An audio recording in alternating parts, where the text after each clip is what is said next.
Bienvenue à tous à notre balado sur la gestion de la performance. Donc, pour discuter de ce sujet très intéressant aujourd'hui, autour de la table, on retrouve nos experts avec lesquels on va tenter de démystifier ou du moins de mieux comprendre certains aspects de la gestion d'une saine performance. C'est un sujet qui a beaucoup évolué au fil du temps. Aujourd'hui, on va prendre le temps d'identifier les impacts sur les équipes, mais également de comprendre comment elles peuvent optimiser favorablement le rendement organisationnel, surtout dans un contexte d'instabilité. Autour de la table avec nous aujourd'hui, on a Cindy Gagnon, responsable du département de recrutement chez Brio RH, Geneviève Gagnon, responsable du département de santé organisationnelle également chez Brio RH, et Ginette Desforges, directrice générale de Brio RH et cofondatrice de Brio RH PAE. Si vous avez des questions à la suite de l'écoute, je vous invite à communiquer avec nous pour en savoir davantage. Pour nous rejoindre, vous allez avoir l'ensemble des informations au briorh.com et pour rejoindre notre programme d'aide aux employés, consultez le briopae.com. Sur ce, je vous souhaite une bonne écoute. Salut les filles, ça va bien? Ben oui. Oui, on est rendu à déjà notre balado lié à la performance. Fait que, en fait, Geneviève, Cindy, mesdames Gagnon, même si vous n'êtes pas de la même famille. Moi, c'est Ginette. Donc, aujourd'hui, on va aborder le sujet de la performance. J'ai gardé mes feuilles parce qu'il y a des éléments qui sont essentiels que je ne veux pas oublier. On a tous des feuilles aujourd'hui parce que, on a modulé un peu notre façon là, d'approcher le balado, puis on veut vraiment y aller sous la forme plus de questions-réponses, un peu comme une forme journalistique. Je rappelle le sujet.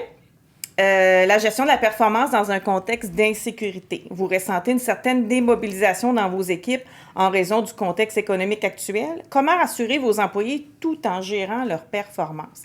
Donc, évidemment, contexte d'insécurité, on ne veut pas trop s'étaler sur le sujet, mais on sait qu'actuellement, évidemment, le contexte d'insécurité il est lié à l'inflation, à la pénurie de main-d'œuvre. Donc, il y a plusieurs facteurs qui viennent influencer la situation, mais il reste quand même qu'on a des entreprises à gérer. On a de la performance à gérer, mais comment on fait ça? C'est un sujet qui est super important à cause de l'impact, justement, que ça a sur les individus, mais sur les organisations.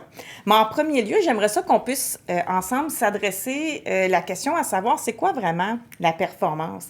J'ai une définition que je vais vous sortir, mais avant, c'est qu'on sait que ça se présente à tous les niveaux, même au niveau, ça part même de notre enfance. Rappelez-vous, quand on était plus jeune, c'est sûr que, tu sais, évidemment, on ne veut pas partir un débat de société sur la façon d'évaluer les performances à l'école, mais il reste quand même que c'est un enjeu. Ne serait-ce que quand on rentre à l'école. Tu sais, j'avais lu un reportage, en fait, j'ai entendu un reportage récemment qui disait, un enfant qui disait « Si je réussis pas, ma vie est finie ». Puis lui, il parlait de son entrée à l'école. Donc, tu sais, ça nous est inculqué depuis on est un très, très, très jeune âge également. Puis on a tendance aussi à se comparer.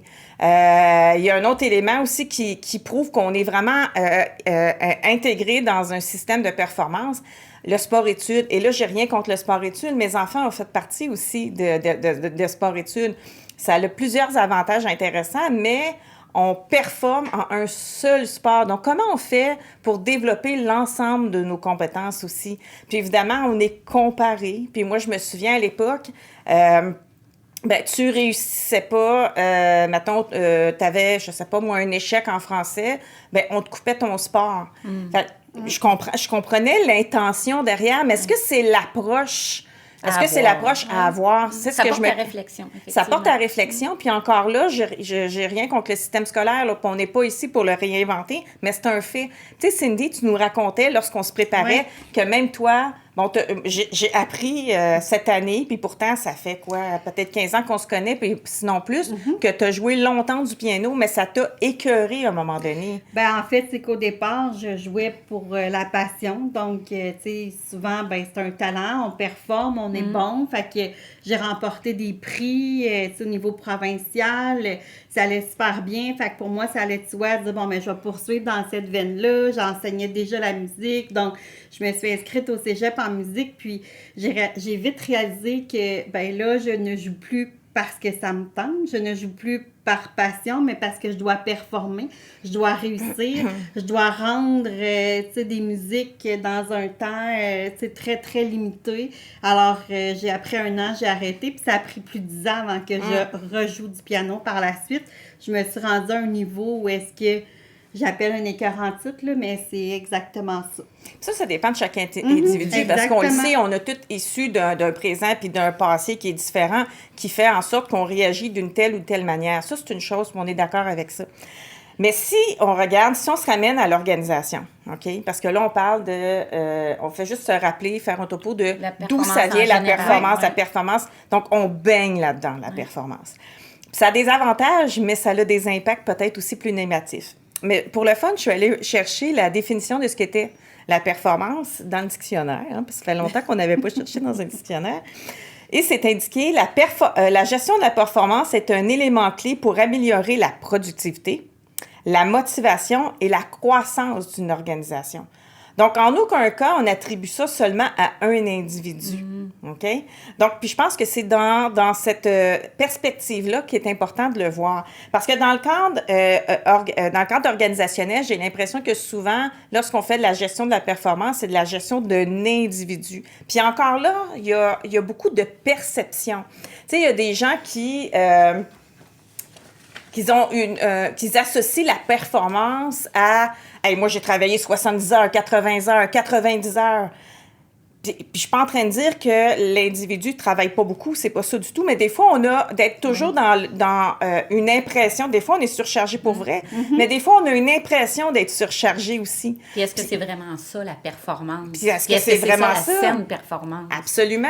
Et dans l'effet inverse, il y a des gens qui sont capables de tout réaliser dans un cadre, je sais pas moi, d'un 40 heures par semaine.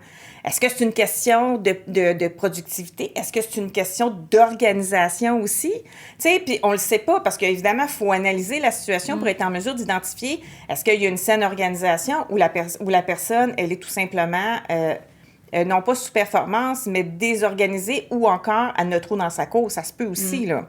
OK? Puis, mais il y a aussi toute une perspective de savoir comment tu le vois ton verre d'eau. Tu le vois-tu à moitié plein ou tu le vois à moitié vide? Fait qu'il y a une perception individuelle aussi de comment on voit la performance aussi.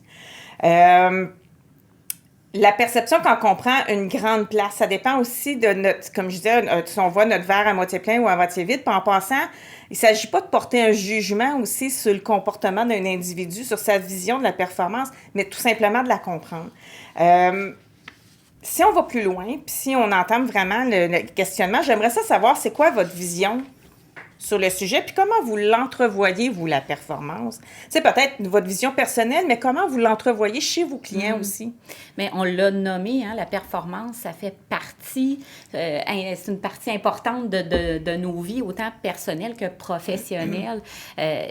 Pour moi, ça va de soi. Le fait d'exécuter un travail, on va toucher à la performance, parce que chaque individu a quand même besoin de s'auto-évaluer, de s'évaluer par rapport à ses pairs, de voir s'il répond aux attentes.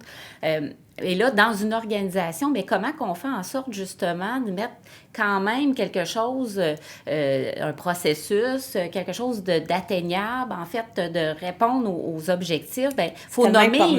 atteignable. Bien, exactement. Il faut nommer les attentes. Tu sais, comment qu'on fait en sorte que nos employés répondent à ces attentes-là, produisent un travail de qualité dans un délai raisonnable aussi.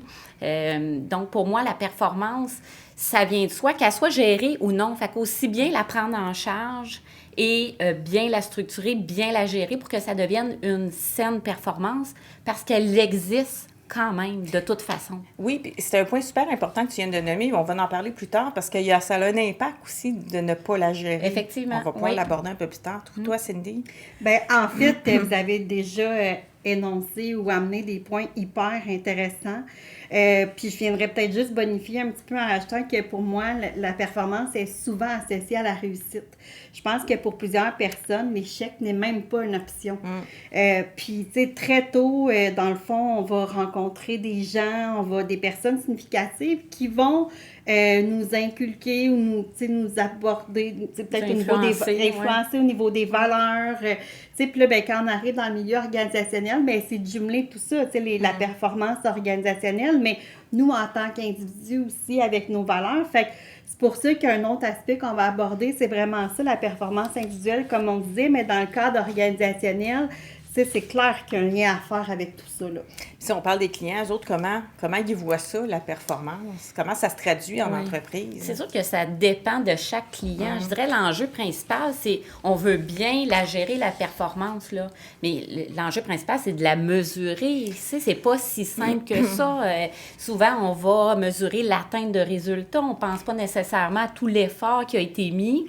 Puis ça veut pas dire que parce que la personne n'atteint pas des résultats, qu'elle n'est pas performante. Elle peut avoir été très performante toute l'année, apporter une plus-value à l'organisation sans s'être surpassée. Hein? Tu le disais, Cindy, c'est lié à la réussite. Il faut absolument réussir. Il faut se dépasser, donner le meilleur de nous-mêmes. Mais là, on n'est pas nécessairement dans la saine performance quand on entre là-dedans. Donc, je dirais que c'est très orienté résultat, on l'a nommé, là. Donc, je dirais que c'est ça l'enjeu principal de comment on mesure la performance. Et là, même si on est plein de bonnes intentions, souvent, on va mettre des programmes beaucoup trop lourds à gérer. Ça prend pas juste un processus, ça prend des ressources pour gérer cette performance-là. Puis on va le voir un petit peu plus tard dans les principes d'une saine gestion de la performance. C'est ça, ça prend des suivis, ça prend de l'encadrement. Donc, c'est là où je pense que c'est plus difficile pour les employeurs de dire, moi, avec ma petite équipe, là, comment je fais pour m'assurer d'optimiser le potentiel de chacun de mes employés, utiliser leurs forces, moins axer sur leurs faiblesses. Tu sais, c'est plus facile à dire qu'à faire. Hein. En théorie, ça paraît plus simple, mais il faut bien le réfléchir. Mais je pense que c'est plus facile à faire peut-être dans les plus petites organisations que la plus grande organisation. Ça dépend aussi du... Ça dépend. Oui. Ça dépend. Oui. Parce qu'au niveau au niveau de la... Parce qu'on le dit dans les grandes organisations, il faut s'assurer que le principe de performance soit... cohérent, uniforme, uniforme oui. Dans tous les départements. Puis il faut former aussi les gestionnaires dans le développement de ces compétences-là aussi et de définir quels sont les objectifs, qu'est-ce qu'on entend par performance au sein de notre organisation aussi.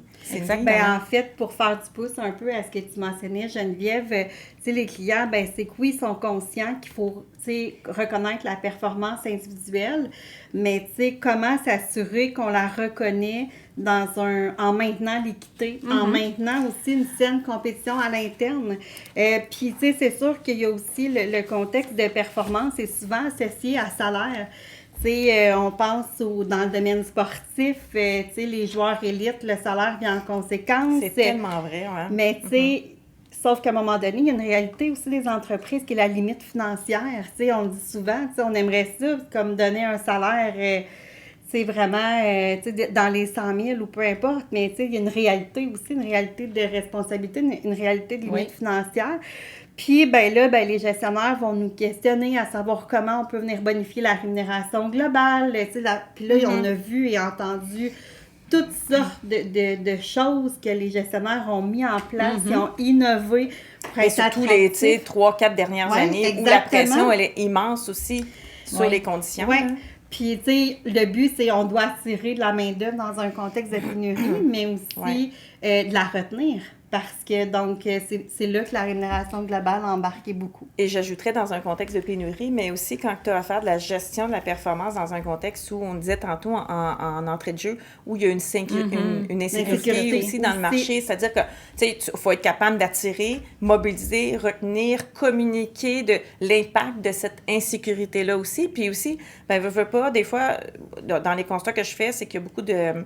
il y a des gens qui vont quitter un emploi, mais on ne va pas nécessairement le remplacer. Donc, ça a un impact aussi sur la performance des autres qui restent, qui se retrouvent peut-être avec une tâche qui est augmentée, évidemment. Donc, mais on va pouvoir en parler. Mais si je vais plus loin encore, puis je vous demande, mais c'est quoi les risques de ne pas la gérer, la performance? C'est quoi les grands principes? En fait... les gens partant de la performance, puis les risques après ça, pour la gérer. Peut-être que je viendrais aussi dans les risques, mais aussi dans la mauvaise gestion de la performance. Je ne sais pas si c'est là où on s'en allait, mais dans le fond, c'est que de mettre trop de pression à trop vouloir atteindre les objectifs, ça peut créer vraiment un stress chez les employés, emmener à l'épuisement aussi. Je pense qu'on va même pouvoir vous rendre accès à un petit tableau qui résume un peu tout ça.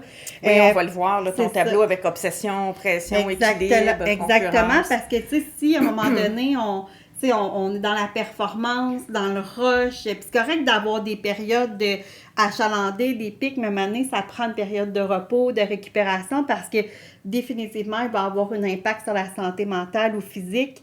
Tu sais, aussi, d'emmener trop la performance à l'interne auprès de l'équipe, ben ça peut amener une concurrence malsaine. Oui, non-collaboration. Alors, on n'est plus dans un esprit d'équipe, là, on partage, puis on s'entraide. On est plus dans la rivalité, dans le... Tu sais, fait que ça vient miner l'environnement de travail. C'est pas positif pour le rendement de l'organisation non plus. Là. Fait que c'est un équilibre fragile à y avoir. On la gère, la performance, mais comment la gérer pour pas que ça devienne une mauvaise gestion. Puis là, des fois, on va entendre qu'on est tellement focus sur la quantité, ça va être au détriment de la qualité. Alors, le mot équilibre va revenir vraiment... tu parles de la performance quantitative. Oui, exactement. C'est ça, Puis c'est sûr aussi que d'emmener cette pression-là à vouloir trop performer, ben des fois, ça va brimer la créativité puis l'innovation chez nos employés parce qu'ils vont avoir peur de l'échec. Ils vont vouloir rester davantage dans leur zone de confort. Pourquoi? Parce que c'est là qu'ils sont performants. Ben oui, absolument. Alors là, ben tu sais, on vient brimer de nouvelles idées qui pourraient nous emmener ailleurs en tant qu'organisation. Ça ne fait pas évoluer, finalement, l'individu, ni pas... Parce que tu restes campé, finalement, dans quelque chose qui est solide, qui t'assure un succès. Fait que c'est pour ça que l'équilibre, je pense que c'est le mot d'ordre, puis il va revenir à plusieurs reprises dans notre présentation, dans le balado, parce que c'est ça qui, je pense, va amener des comportements sains au niveau de la performance. Oui, exactement. Puis, tu sais, c'est intéressant, les risques que tu nommes. Puis, on le disait tantôt, la performance existe, qu'on la gère ou pas. Oui. Fait aussi bien le prendre de l'avant, puis de mettre vraiment en place un processus pour que ça devienne une culture, que ça s'intègre dans les pratiques de gestion, dans les pratiques de travail. Puis, il y a des principes assez simples là, qu'on va vous montrer va apparaître. C'est ça, dans une sphère, en fait, qui est les grands principes de la gestion de la performance. On le dira jamais assez, mais de communiquer. Mais avant de communiquer, est-ce qu'on comprend bien les forces de nos employés? Est-ce qu'on comprend bien leurs besoins aussi individuels? Mais il faut comprendre aussi les besoins de l'organisation. Si c'est pas cohérent, bien, on ne travaille pas dans le même sens. Donc, il faut bien communiquer, mais communiquer, l'employeur le communique, mais les employés ont aussi une responsabilité. Une co-responsabilité, exactement, en fait. de participer à tout ça. Je trouve ça super intéressant, Geneviève, quand on parle de communication, mais il faut aussi avoir l'écoute active qui vient avec ça. Exact, Il faut aussi être prêt à recevoir ce qui va être dans notre communication et dans nos échanges, parce que des fois, on communique, mais c'est juste à un sens. Mais tu sais, il faut vraiment... On n'est pas vraiment dans l'écoute. Oui, Exactement. Je suis tout à fait d'accord. Puis, tu sais, une fois qu'on a compris nos employés, on a compris, là, c'était quoi les compétences à développer, leurs forces, qu'on leur a bien communiqué notre plan, bien, souvent, on laisse ça comme ça, mais il faut les accompagner. Il faut les accompagner dans l'atteinte des objectifs, puis même, je dirais, les impliquer pour qu'ils adhèrent. Est-ce qu'ils peuvent eux-mêmes déterminer leurs objectifs, déterminer de la façon dont ils vont les atteindre? S'ils n'ont pas de contrôle sur leur travail, leur environnement de travail, ça ne fonctionne pas. Là. C'est pas juste ça, c'est que pour le gestionnaire ou l'employeur, comment, tu sais, pour faire une bonne évaluation de la performance, tu dois comprendre aussi l'impact de chaque tâche, comment les rôles et responsabilités sont interreliés aussi ensemble et l'impact que ça a aussi sur l'individu et sur l'organisation. Oui, parce que ma performance ne peut pas être au détriment du travail de quelqu'un d'autre qui vient teinter, alors que peut-être que si il n'y avait pas eu cette interrelation-là ou ce flou-là entre nos postes, bien, ça aurait été plus simple pour moi comme employé d'atteindre mes objectifs. Puis nos clients nous l'ont déjà mentionné aussi, de vivre à l'interne des employés qui se sentent sous-performants, qui ne comprennent pas parce que il y a 3 ans, ils étaient hyper performants, ça allait bien, ils étaient en contrôle, puis là, ils se sentent, envahis par les tâches, puis ils ne comprennent pas nécessairement ce qui se passe, mais en fait, c'est que des fois, c'est la croissance de l'entreprise, ça peut être la technologie qui a changé, donc l'employé suit moins, il peut avoir différentes raisons que le poste a évolué. C'est pas l'employé qui est nécessairement pas performant ou plus performant, c'est qu'il y a des facteurs qui sont arrivés. Qui viennent influencer finalement la performance. Exactement. Fait que, tu sais, il faut être aussi à l'affût de ça parce que j'aimerais ça que tu présentes ton tableau. Oui, puis c'est hyper intéressant ce que tu dis, Cindy, parce que justement, quand on a un système ou un processus de gestion de la performance, pour moi, il faut le débuter de façon réaliste aussi. Commençons par 1 ou 2 objectifs, puis il faut être capable de réévaluer puis d'ajuster, parce que c'est le contexte... Comme quand on fait un coup de coaching de gestion, on part pas avec 8 puis 15 objectifs Non, on part plus. avec C'est quelque la chose même de plus, c'est ça, simple. Et on peut s'assurer à ce moment-là que on va le maintenir, puis on va être capable là, de le garder dans le temps. Puis ce que tu disais par rapport au contexte qui change, bien, c'est ça, il faut être capable de réévaluer.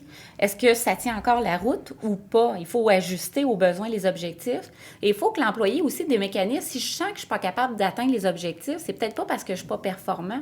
Il y a peut-être quelque chose dans mon environnement que je ne contrôle pas. J'ai peut-être une surcharge de travail liée, comme tu disais, Ginette, par le départ d'employés. Je me suis retrouvée avec une charge beaucoup plus importante. Donc, il faut avoir cette flexibilité-là. Pour moi, un bon programme de gestion de la performance doit être simple, facile à implanter et facile à gérer.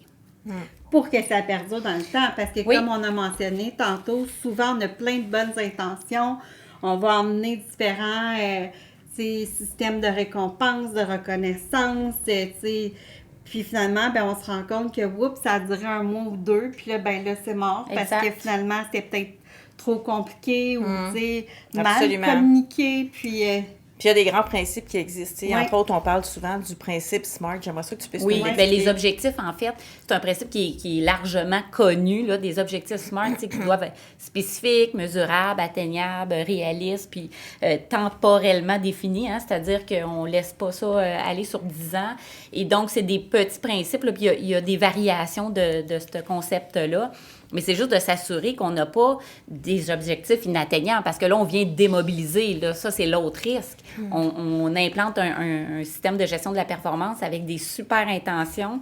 On veut rendre tout le monde performant, mais là, si on le fait pas de la bonne façon, on met trop d'objectifs dans un trop grand laps de temps, on donne pas les moyens aux gens de l'atteindre, on va les démobiliser. Ben là, non, on va c'est aller ça, dans puis la c'est pas l'objectif. contre-performance. Ce qu'on veut, c'est de rendre des individus qui sont optimales, donc avec un potentiel. C'est pour ça que c'est important aussi de le faire dès l'embauche. C'est que lorsqu'on identifie le besoin organisationnel, donc le besoin d'embauche, il faut identifier les rôles, les responsabilités et les compétences qui sont nécessaires pour que les individus qu'on va positionner à ces postes-là, on puisse les accompagner, les faire évoluer et développer pour qu'ils atteignent une saine performance aussi individuelle et qu'on atteigne une saine performance organisationnelle. Aussi. C'est sûr que la réalité fait en sorte que, tu sais, il y a peut-être 15-20 ans, ou même pas mal moins longtemps que ça, on parlait peut-être pas de la performance du même langue qu'on le fait aujourd'hui. Parce que la performance, aujourd'hui, lorsqu'on parle de la performance individuelle et organisationnelle, parce que pour moi, ils sont intimement... c'est une co-responsabilité, ils sont intimement reliés. C'est pas seulement une performance financière. Bien, c'est sûr que lorsqu'on parle de ça, si on recule il y a quelques années, mais ça se faisait pas de cette manière-là. Donc, pour les gens qui sont en emploi depuis longtemps, bien, il y a comme on dit que le monde de l'emploi est en changement, mais le monde du travail, de façon générale, est en changement aussi. Exact. Dans les pratiques de gestion, ces pratiques-là de gestion doivent être intégrées dans les modèles d'entreprise d'aujourd'hui pour permettre d'être attractif aussi. Ouais. Puis de mobiliser, ce qu'on veut, c'est d'investir dans le... Parce qu'en investissant dans la performance individuelle, donc organisationnelle, bien, c'est une façon aussi d'investir dans la santé, Oui. le mieux-être des individus. Parce que lorsque tu te sens sur ton X, bien, indéniablement, tu vas atteindre un niveau de performance aussi. Puis je me permets d'ajouter, Ginette, parce que tu disais c'est peut-être plus facile dans la petite entreprise que la grande entreprise. Je n'étais pas certaine, mais sous cet angle-là, Ouais. évidemment que c'est pas évident Non. de répondre aux besoins individuels et d'identifier les forces de 300 employés. Là. Donc, on ne dit pas que Ouais. c'est simple. Non. Mais il faut avoir quand même une réflexion de dire comment qu'on peut bien gérer la performance, mais que c'est adapté à notre réalité, là. Parce Absolument, qu'on peut pas, absolument. c'est peut-être pas réaliste pour certains employeurs de rencontrer individuellement chaque employé, de leur faire un beau programme de développement des compétences. Ils vont nous dire, ben voyons donc, c'est impossible, je peux pas faire ça dans mon organisation. Donc, comment trouver, tu sais, justement, c'est là que l'atteinte d'objectifs organisationnels parle peut-être plus que de la performance individuelle. Là, on Oui. va les amener à contribuer Ben oui. à un objectif comme un global. Donc, tu sais, c'est possible de moduler l'approche en fonction de la réalité de chaque Ben, organisation. je pense que, tu sais, en discutant les deux, il faut être flexible. C'est qu'à partir du moment où on implante, où on met de l'avant, différentes stratégies pour améliorer la performance, ben il faut s'adapter aux changements, aux imprévus, à, tu sais, peu importe ce qui pourrait arriver. Je pense qu'il faut vraiment être flexible. Il faut aussi bien gérer son temps. Parce que ça va permettre de voir c'est quoi nos ressources qui peuvent être disponibles aussi à travers ça. Justement, si on a des employés qui quittent ou peu importe ce qui pourrait arriver, bien, ça pourrait venir changer peut-être dans le temps. Oui, justement, certainement. notre implantation de ça. Puis c'est sûr que je reviens à l'équilibre aussi, là, mais c'est super important. Si on met trop de pression, si on met trop l'accent sur certaines choses, bien, des fois, encore là, on peut viser la quantité au détriment de la qualité. Je reviens là-dessus, mais puis, bien sûr, évaluer aussi. Mais c'est un élément important parce qu'effectivement, lorsqu'on se préparait, on parlait entre autres du fameux représentant, OK? Fait que le représentant, je sais pas, moi, qui a le nord du Québec, puis le représentant, puis que le nord du Québec, tu as les mines, puis que c'est ça son marché, bien, c'est sûr que le représentant dans le sud du Québec, il va peut-être sous-performer comparativement à celui qui est au nord du Québec. Fait qu'il faut faire attention sur la performance quantitative parce qu'il faut prendre en considération l'ensemble des enjeux qui entourent ce niveau de performance-là aussi. Le niveau de difficulté, les outils avec lesquels tu dois travailler, performer, ça va avoir des impacts aussi sur la performance. Parce que là, tu parles du vendeur, mais tu sais, on a aussi, mettons, la production qui va dire, ben, tu sais, moi, je peux pas produire parce que je manque de matière première. Tu sais, fait que beaucoup de postes sont interreliés puis peuvent avoir un impact sur la performance d'un département ou d'un individu ou même de l'organisation. Fait que oui, effectivement, puis c'est ça, tu sais, c'est pas viser juste les résultats, encore une fois. Comme on dit, la fin justifie pas toujours les moyens. Quand bien même on a atteint des résultats, mais on a provoqué des comportements antisociaux dans notre organisation, des comportements de compétition malsaine, de non-collaboration. De frustration aussi. De frustration, effectivement. Tu manques les matières premières ou, je sais pas, moi, on a décidé bon, il y a quelqu'un qui a quitté, puis le contexte économique fait en sorte que là, on n'est pas trop certain, donc on n'a pas remplacé. Bien là, c'est sûr que ça ralentit peut-être la personne qui prépare les commandes pour la production. Ça ralentit, ça a un effet boule de neige, finalement, sur l'ensemble des départements. Ça crée des frustrations. Donc, la communication va être super importante, la flexibilité va être super importante, l'équilibre aussi. Là. Puis, tu sais, je pense qu'en tant que gestionnaire, il faut toujours être conscient qu'on est un leadership. Souvent, on joue un rôle de leader. Puis, tu sais, on est souvent un modèle pour des employés, des fois sans le savoir, mais on a un impact. Tout ça, c'est qu'il faut être conscient qu'on a un impact. Fait que si en tant que gestionnaire, ben je suis pas trop conscient de ça, ben des fois, l'image que je peux projeter va être davantage négative. Alors, c'est correct, là, on peut vivre une situation, se ressaisir, on est humain, c'est beau, mais il faut juste être conscient de l'impact qu'on a. D'où l'importance de bien le communiquer, mais aussi reconnaître. Ça, je le dirai jamais assez. Ça va dans les bienfaits. Parce que la prochaine question, c'est de savoir c'était quoi les grands avantages aussi de parler et de mettre des principes de gestion de la performance. Bien, c'est ça, parce qu'on vient faire appel au sentiment d'efficacité personnelle de l'individu. Ça donne un sens à mon travail si je sais c'est quoi les attentes, si je sais sur la base de quoi je suis, appréciée, qu'on dit plus ici chez Brio que évaluée. Bien, justement, moi c'est ça mon moteur, c'est ça qui me motive. On vient toucher à la mobilisation, au sentiment d'engagement des employés, puis on a l'impression qu'on travaille en équipe vers un but commun. Hein? Le sens du travail, là, bien, je sais que quand j'exécute mon travail puis qu'il répond aux attentes, je contribue à quelque chose de plus grand que... Bien, tu as 2 mots que tu as nommés, c'est appréciation, contribution. Oui, c'est pour ça qu'on appelle ça une appréciation de la contribution, parce qu'on disait tantôt, ce qu'on veut, c'est rente imputée, imputable. Donc, il faut... Je pense que c'est un objectif qu'on devrait tous avoir. Et chaque employé a le désir, même si tu ne désires pas nécessairement gravir dans les échelons de manière verticale, c'est correct, mais il y a différentes façons que tu peux gravir au niveau de ton... développer, exactement. Te développer, c'est ça. Donc, au niveau de ton imputabilité, puis l'imputabilité, c'est pas nécessairement d'avoir en charge un département, c'est pas ça l'imputabilité. C'est-à-dire, l'imputabilité, c'est tu te rends responsable, tu t'impliques comme si c'était à toi, on te consulte aussi, tu fais... tu partages ta vision, tu partages ton insécurité, tu partages tes questionnements aussi. Donc, ça fait partie d'être imputable aussi. Puis, c'est intéressant ce que tu dis, Ginette, parce que là, ça vient justifier le fait que le modèle traditionnel d'évaluation du rendement, une fois par année, où même si on évalue l'année, on se rappelle des 2-3 dernières semaines, ça ne tient plus la route. Ben non. Il faut avoir une communication, des statutaires, des rencontres régulières, que ce soit avec notre gestionnaire, avec notre équipe, pour adapter justement cette gestion de la performance-là, parce que sinon, ben une fois par année, c'est très, très figé dans le temps. Ça fonctionne plus. C'est pas ça qui va me mobiliser. C'est pas ça qui va faire en sorte que je vais apprécier mon travail puis que je vais avoir l'impression d'être efficace là, dans ce que je fais. Là. Toi, Cindy, tu avais préparé aussi vraiment les impacts sur l'individu. De la gestion de la performance, quels sont les impacts positifs sur l'individu?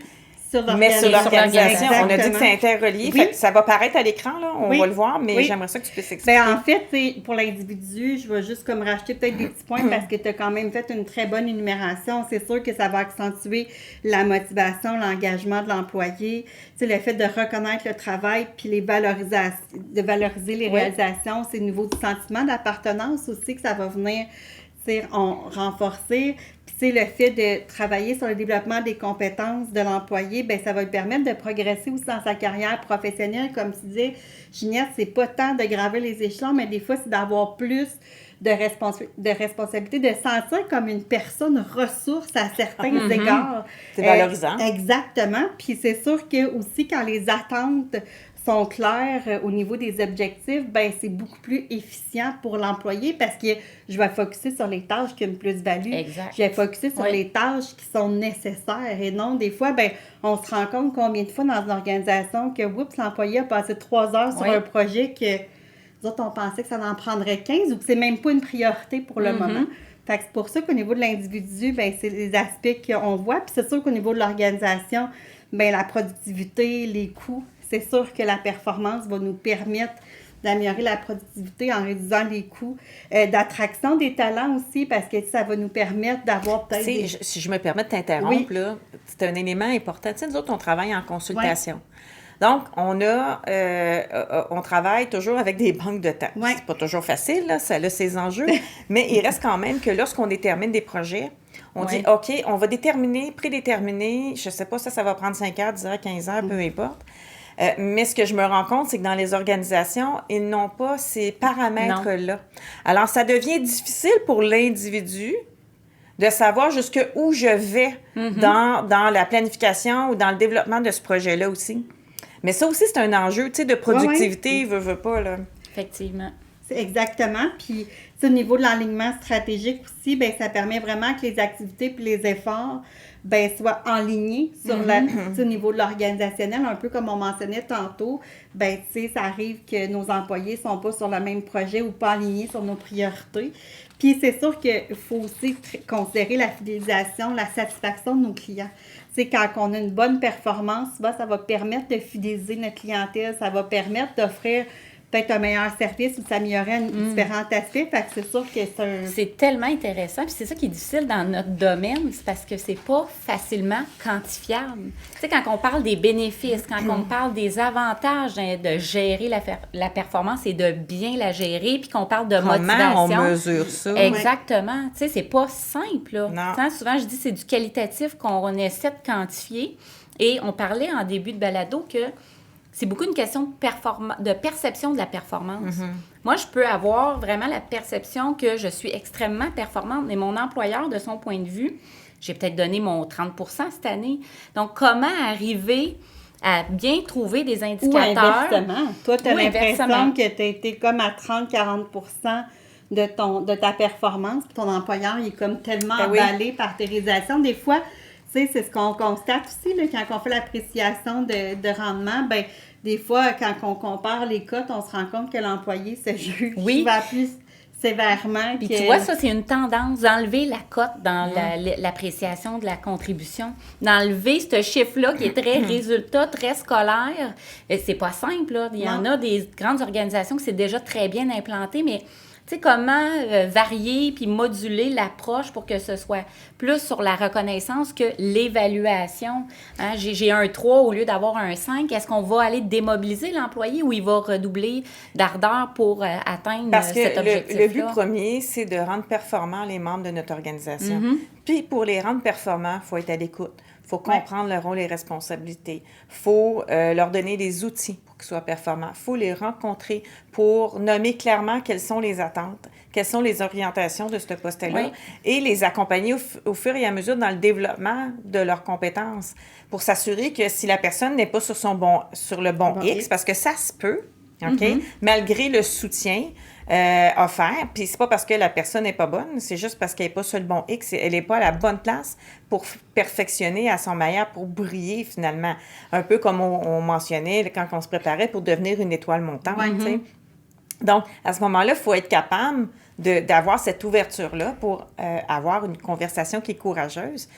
Puis ça peut venir de la part de l'employé autant que de l'employeur pour dire, OK, regarde, moi, je me sens pas performant pour telle raison. Qu'est-ce qui pourrait m'aider à devenir encore plus performant? Est-ce que c'est changer de poste? Ça se peut aussi. Oui. C'est pas une façon de démobiliser un individu, mais c'est de tout simplement l'accompagner à être dans une meilleure posture aussi. Ben, en pour fait, sa santé et son bien-être aussi, là. Je trouve ça super intéressant quand tu parles de conversation courageuse parce que des fois, tu sais, on évite peut-être d'adresser des choses, on évite de peut-être, tu sais, des comportements qui sont peut-être pas nécessairement... Oui, parce que la sous-performance existe. Oui, Oui, puis surtout dans oui. un contexte comme dans lequel on est, d'insécurité, puis aussi avec la pénurie de main-d'œuvre. Puis ça, c'est un autre sujet, mais on a peur d'aborder Ouais. certains sujets, justement, peur de représailles. Mais par contre, ou parce que des fois, on se dit, ah, mais tu sais, l'employé doit être au courant, là, elle doit le savoir, que, tu sais, on n'a pas le droit d'utiliser le On cellulaire présume. qu'on présume différentes choses, mais en fait, c'est que faut pas présumer. Non, Tu sais, effectivement. l'employé, des fois, ne connaît pas tout, tu sais, ça part pas des fois de mauvaises intentions. Fait que de communiquer assez rapidement quand il y a des choses, tu sais, à travailler ou à rectifier ou à améliorer, bien, je pense que ça aussi, ça peut Une faire façon en de sorte soutenir. de soutenir, puis de faire en sorte qu'on focus aussi Oui. sur la Puis performance. tu avais là. quelques idées aussi là, à nous partager là, au Oui. niveau des outils de mesure. Là. Oui, bien en fait, c'est sûr et certain qu'on parle souvent des KPI là, dans les organisations. Je pense que c'est vraiment super. Là, tout le monde, toutes les organisations en ont sous différentes selon ce qu'ils veulent mesurer, mais c'est important de bien connaître l'objectif derrière et surtout d'être capable de le communiquer. Parce que l'employé, s'il ne sait pas c'est quoi la raison d'être ou pourquoi on fait ça ou comment on le fait, ou ben des fois, c'est que pour lui, ça vient peut-être enlever l'importance. Oui, ça fait pas de sens. Ça que fait bien pas de absolument, sens. C'est oui. pourquoi Fait que c'est pour ça qu'on en parle souvent de KPI, mais tu sais, au-delà de ça, c'est mentionner pourquoi on le fait, puis dans quel but, puis tu sais, les employés vont adhérer. Là, Les employés, effets, ben c'est oui. ça, ce qu'on appelle les effets de, comment on dit ça, cause à effet. Là. Les effets de cause à effet. Ça fait pratiquement comme un pléonasme, mais tu sais, les impacts finalement, Oui. c'est ça que je veux dire. Là. Exactement. Puis, tu sais, les tableaux de bord, ben, viennent souvent accompagner justement nos indicateurs avec des graphiques pour que ça parle aussi aux employés parce que faut leur montrer aussi, tu sais, à partir du moment où on mesure, il faut aussi qu'il y ait un visuel puis leur montrer nos résultats. C'est pas de les stresser, Non, c'est de les pas amener du à tout. contribuer dans la quête de solutions aussi. Oui, parce que nos employés, là, tu sais, quand on les implique, ils adhèrent, puis ils aiment faire partie d'une solution. Tu sais, d'impliquer nos employés, là, c'est justement de faire en sorte que des fois, ils vont penser à des idées qu'on n'aurait peut-être pas Effectivement, nous-mêmes oui. imaginées, puis de se sentir impliqués, bien, on vient encore là renforcer le sentiment d'appartenance, puis que, tu sais, ça va juste venir être bénéfique pour la performance. Puis c'est sûr que les sondages satisfaction client, bien, ça vient nous parler aussi. Tu sais, je pense que ça vient apporter un autre côté pour voir est-ce que nos façons de faire, est-ce que, tu sais, nos indicateurs qu'on veut, ben sont bien en place, puis que, tu sais, ça nous permet d'avoir un regard externe sur notre... Mais tu dis sondage satisfaction client, mais moi, j'ajouterais les sondages de climat organisationnel qui nous aussi. permettent de comprendre. Bien, c'est un peu ce que j'étais C'est pour ça. dire. Revenons aussi à la base. Ben oui. Hein, quand on a des objectifs, Tout nous à aussi fait. trop ambitieux, on n'y arrive pas. Pourquoi on ne revient pas? C'est ça à la base. C'est quoi qui est important pour notre organisation? Qu'est-ce qu'on veut atteindre? Puis après ça, comment nos employés peuvent nous aider à atteindre ces objectifs-là? Qui, dans l'équipe, tu sais, on peut être complémentaires, là, on n'a pas toutes les mêmes compétences. Après ça, d'essayer d'identifier les compétences qui nous permettent d'atteindre nos objectifs, puis la façon qu'on va les mesurer, puis les suivre, ces compétences-là. Ouais. J'aime mieux un programme souple, qui est simple, mais Ouais. avec quelques objectifs, mais qu'on va y arriver, puis qui ne crée pas des comportements, comme on nommait, antisociaux ou C'est ça. qu'on ne veut pas, qui ne correspondent pas aux valeurs de notre organisation. C'est sûr que le sondage nous permet aussi Oui. d'identifier parfois où est-ce que le bas blesse, Exact. en guillemets, tu sais, Oui. puis de ne pas présumer. Puis c'est sain de le faire aussi parce que, veut pas, on performe toujours mieux dans un climat de travail qui est sain aussi, là. Si on va plus loin, parce que là, on a parlé d'indicateurs, puis bon, il y a différents types d'indicateurs qui existent, mais je sais qu'on se fait quand même, on fait beaucoup de rémunération chez Brio. Geneviève, Oui. tu fais beaucoup de rémunération chez Brio, OK? Puis je suis certaine que les clients souvent te posent la question, oui, mais j'aimerais ça Oui. associer la performance à La structure rémunération. de rémunération. Effectivement. C'est pas simple, hein? C'est pas simple, puis il n'y a pas de bonne réponse à ça. Je pense que pour certaines organisations, ça fonctionne super bien, puis pour d'autres, ben c'est impensable, soit par leurs valeurs, la culture, la mission, ou parce que c'est trop lourd à gérer. Parce que, comme je disais, il n'y a pas de bonne réponse à ça. C'est pas mauvais de lier la performance à la rémunération, mais pour moi, il faut que ce soit bien encadré, bien communiqué, bien géré. Puis les tendances qu'on voit, c'est plus la rémunération variable, la partie variable de la rémunération qui va être liée à la performance. Le salaire de base demeure le même. Parce que ça peut amener toutes sortes de Puis la variation va être situations, liée là. à quoi, par exemple? Mais la rémunération variable, ça pourrait être un boni, hein, ou OK. tu sais, en fin d'année ou trimestriel. Là, c'est plus facile pour moi de lier la performance à ça que le salaire de base, parce qu'on l'a nommé ici. Il y a plein de facteurs sur lesquels j'ai pas de contrôle. Le contexte économique change. Il y a des gens qui quittent mon organisation, que mon salaire dépend de ma performance, mais ma performance a été impactée par tout ça. Ouais. Pour moi, il y a une iniquité. Donc, c'est ça qui est très difficile et aussi de rémunérer en fonction du développement des compétences ou des compétences. Comment on fait pour C'est- évaluer une compétence objectivement? C'est pas simple. C'est ça. C'est pas simple. Donc, je pense que chaque organisation doit faire le choix. Hein, quand je disais tantôt, il faut que ce soit quelque chose de souple, pas trop difficile à gérer. Doit faire le choix de dire, est-ce que oui, je lie la rémunération à la performance? Si oui, de quelle façon je le fais? Est-ce que c'est vraiment le salaire ou c'est juste la partie variable de la rémunération que je lie à la performance?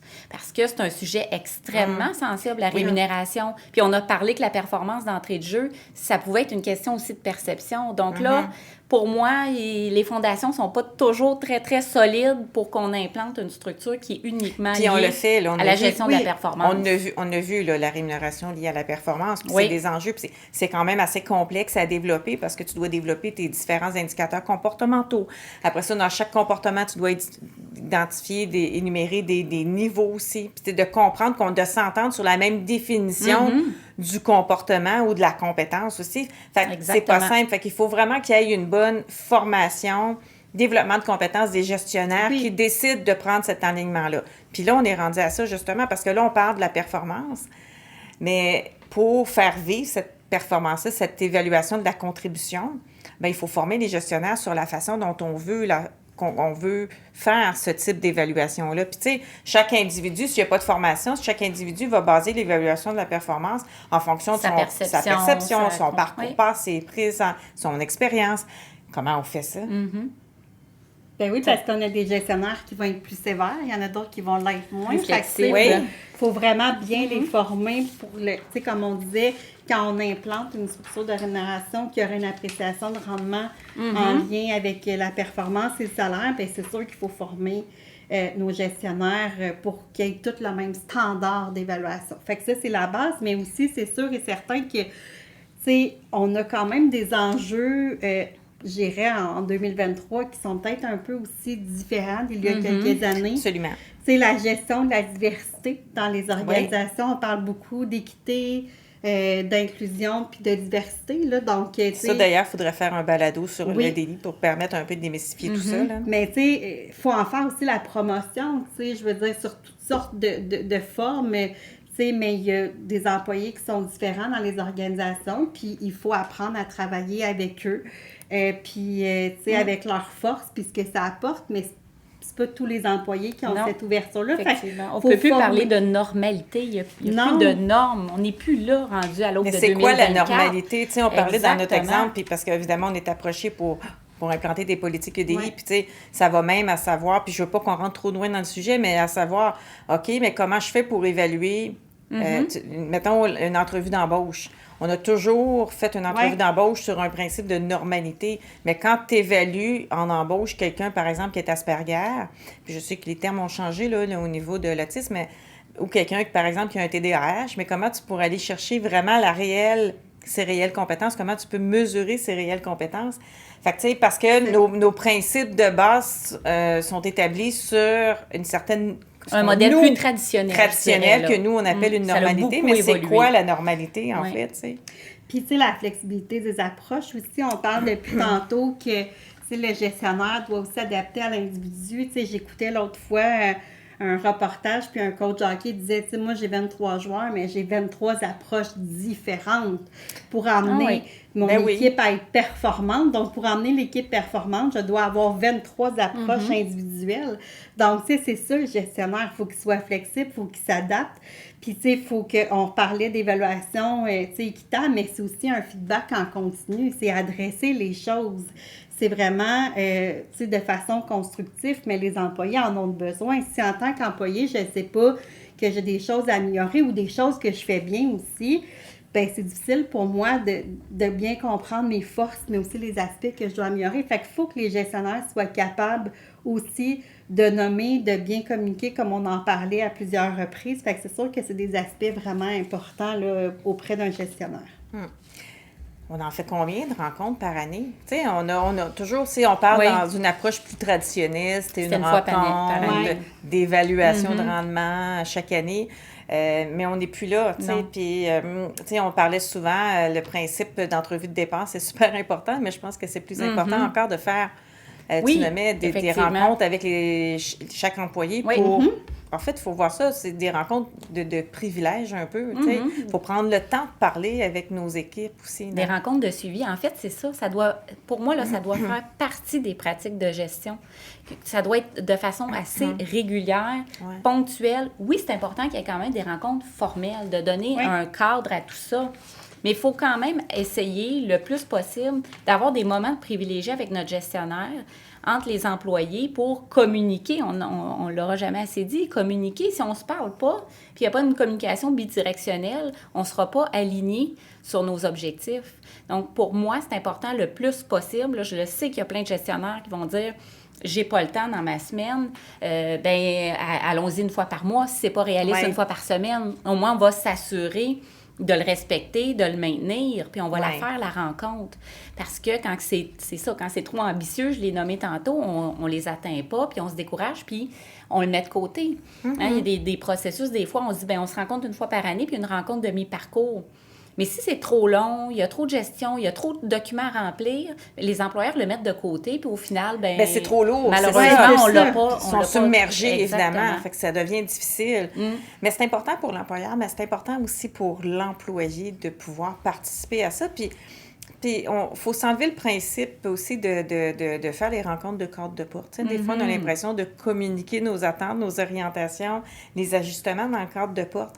Puis, tu sais, on a participé à une formation la semaine passée avec le programme d'aide aux employés.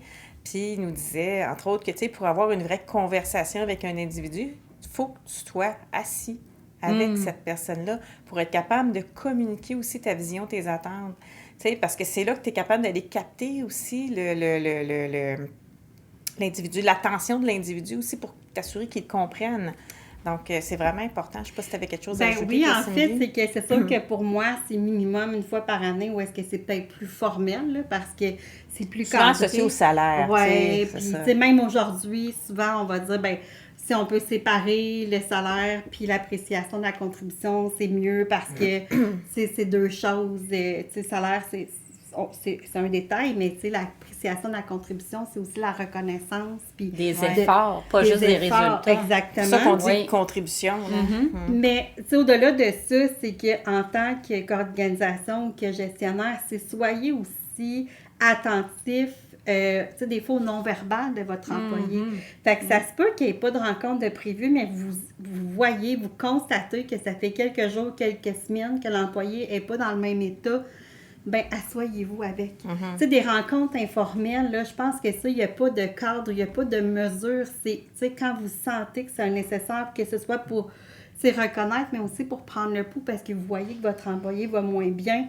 Prenez ce temps-là. Ça peut être du mentorat aussi. Un employé qui est plus nouvelle dans son poste ou dans tel type de responsabilité, bien, du mentorat qui va être temporaire, mais qui va être sur une période peut-être plus intense pendant quelques semaines, quelques mois. Mais là, on s'assure que les balises sont mises en place, les attentes sont claires. Oui, puis que on là, l'accompagne. après- Oui. Puis c'est tellement important ce que tu dis, Cindy, parce que souvent, les gens passent à des postes, mettons, supérieurs, OK, où ils atteignent ils ont d'autres défis à atteindre. Mais on pense que parce qu'au poste A, ils étaient super performants, qu'on les met au poste B, qu'ils vont super être performants. Tu sais, c'est comme le principe d'accueil d'intégration, Oui. là. Tu sais, je veux dire, il faut que tu sois clair dans tes objectifs, il faut que tu accompagnes, il faut que tu soutiennes, il faut que tu évalues aussi le potentiel de l'individu s'il est en mesure de passer à l'étape B et après ça, définir un plan de développement de compétences parce que c'est comme ça que l'individu va se sentir accompagné, soutenu, puis qu'il va pouvoir le déployer à son plein potentiel aussi. Exactement. là. Si c'est pas possible de le faire pour chaque individu dans l'organisation, mais les individus qui changent de poste, par contre, prenons le temps oui. de le faire. Puis j'ajoutais là quelque chose quand même qui est très, très réaliste aujourd'hui, le télétravail. Oui. Ça change la dynamique sur la gestion de la performance. On n'a plus le même lien entre gestionnaire et employé. Donc, il faut aussi ça s'outiller puis trouver des façons d'avoir des moments privilégiés entre l'employé et le gestionnaire pour être en mesure de les accompagner, mais de suivre l'évolution aussi, là, d'avoir une forme de gestion de la performance adaptée au télétravail. Absolument. Donc, en conclusion, si je fais un petit résumé, puis ça me rappelle toujours d'un fameux tableau là, qui présentait, avec lequel on a souvent travaillé, qui présentait le parfait portrait de la performance, autant au niveau de l'individuel que organisationnel. Puis, tu sais, dans le fond, c'est que pour atteindre un niveau de performance organisationnelle, bien, il y a plusieurs choses, plusieurs fils qui doivent être attachés. C'est-à-dire que tu as les principes de gestion qui sont importantes de mettre en place. Une bonne structure de rémunération, des outils, des politiques internes, que les principes de la mission, la vision, les valeurs, tu sais, tous les grands principes de base doivent être mis de l'avant pour être capable de faire fonctionner la machine aussi, OK? Parce que si on n'a pas ces principes-là, puis ça devient difficile, puis ça va dans tous les sens. Mais dans le milieu, entre tout ça, entre la performance organisationnelle, tu as les principes de gestion, mais tu as l'individu qui est dans le milieu. Bien, l'individu, bien, c'est un peu... en fait, c'est la matière première. C'est ce qui fait en sorte qu'une organisation peut atteindre ses objectifs aussi. Donc, c'est important que l'individu qui est au centre, finalement, des préoccupations, bien, qu'on prenne conscience de c'est quoi son rôle et responsabilités, qu'on l'accompagne dans le développement de ses compétences, qu'on soit à l'écoute de ses besoins. Puis être à l'écoute de ses besoins, c'est de comprendre la réalité de ce qu'il peut vivre, puis comment on peut l'amener à faire une veille, nous-mêmes faire une veille, un peu comme tu disais tantôt, pour lui permettre de dépasser puis aller au-delà de ses compétences aussi. Okay? L'amener à évoluer au sein de l'organisation, mais prendre conscience aussi des différents enjeux qu'il peut vivre aussi. Donc, c'est le rôle du gestionnaire, des gestionnaires d'aller, ou même si c'est un principe de co-responsabilité, il reste quand même que c'est le rôle du gestionnaire de faire le premier pas. Ça devient la responsabilité de tous, parce que c'est pas vrai qu'on peut créer un département de gestion de la performance, puis que ça vit tout seul, puis que ça roule de façon autonome, là. Donc, ça devient vraiment la responsabilité de tous. Pour ça, je pense que c'est aussi compliqué à mettre en place puis à faire vivre au quotidien. Absolument. Hein, parce que quand les gens dans l'organisation changent, on a l'impression qu'on recommence, il faut rééduquer, recommuniquer. Puis tu sais, je terminerai en disant que lorsque vous voyez dans une organisation qu'un employé va pas bien, il est sous-performant, bien, des fois, il faut se questionner à savoir aussi, est-ce qu'il va bien? C'est-à-dire, est-ce qu'il y a une situation, il y a un contexte qui fait en sorte qu'il a toujours bien performé, il y a tous les outils, il y a tout l'accompagnement nécessaire, mais malgré tout, il y a de la difficulté à atteindre ses objectifs. Donc, il faut assez comprendre, c'est notre responsabilité de comprendre qu'est-ce qui se passe aussi derrière. Il y a peut-être un contexte qui est familial, personnel, qui vient teinter la situation actuelle, donc sa performance. Fait qu'il faut l'amener à aller consulter son programme d'aide aux employés. Il faut oser avoir cette conversation-là bienveillante aussi, parce que c'est ça qui va faire en sorte qu'une organisation va être humaine, attractive, mobilisatrice aussi. Puis que les gens vont avoir le goût de venir travailler. Mais tu sais, avec les principes ou les aspects qu'on a mentionnés tantôt, je pense que, tu sais, si on reste quand même simple, réaliste dans nos objectifs, qu'on est à l'écoute, qu'on communique bien, je pense que c'est possible d'avoir une saine gestion de la performance. Puis, tu sais, il faut aussi se dire que le succès attire le succès. Donc, Oui. tu sais, si on réussit à se rendre là en tant qu'organisation, ben tu sais, ça va être vraiment bénéfique pour tous les acteurs, là, que ce soit Absolument. l'organisation, l'équipe, l'individu. Fait que, tu sais, je pense qu'on a tous intérêt à focusser vers une saine gestion de la performance, même si on sait que c'est un défi et que c'est complexe en soi. Absolument. Restons simples, avec Ouais. des objectifs clairs. Puis... Effectivement. Ça mérite réflexion. Ouais. Oui, absolument. Merci les filles. Merci.